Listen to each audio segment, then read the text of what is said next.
श्रीगुरुभ्यो नमः।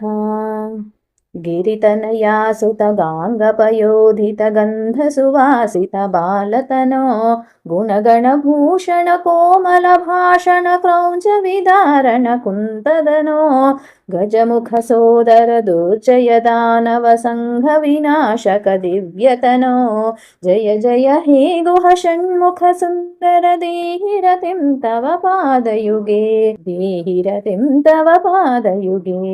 रतिगिरिसंस्थितभक्तहृदि स्थितपुत्रधनप्रदरम्यतनो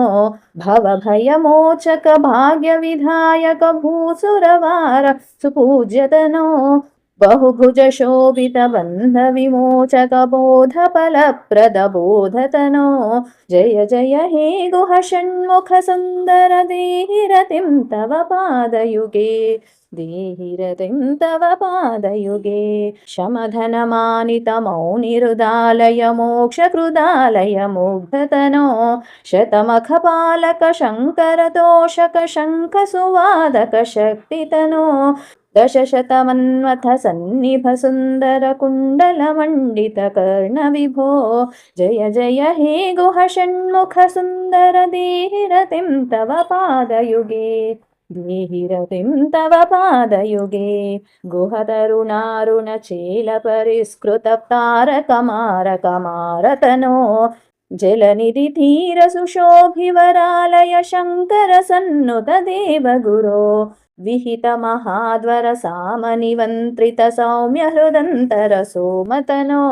जय जय हे गुहषण्मुख सुन्दर देहि रतिं तव पादयुगे देहि रतिं तव पादयुगे नवलिकया सह कीलिकलापरदेवसुतार्पितमाल्यतनो गुरुपदसंस्थित शङ्कर दर्शित तत्त्वमय प्रणवार्थ विभो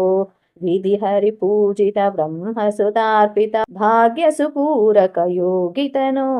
जय जय हे गुहषण्मुख सुन्दर देहि रतिं तव पादयुगे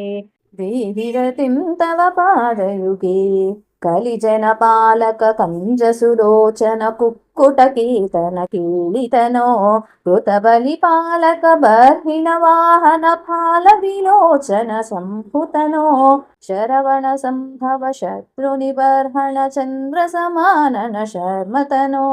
जय जय हे गुहषण्मुख सुन्दर देहि रतिं तव पादयुते देहि रतिं तव पादयुते सुखदमनन्तपदान्वितरामसुधीक्षित तत्कविपद्यमिदं शरवणसम्भवतोषधमिष्टधमिष्टसुसिद्धिदमार्तिहरं पठति शृणोति च भक्तियुतो यदि भाग्यसमृद्धिमतो लभते जय जय हे गुहषण्मुख सुन्दर देहि रतिं तव पादयुगे देहि रतिं तव पादयुगे।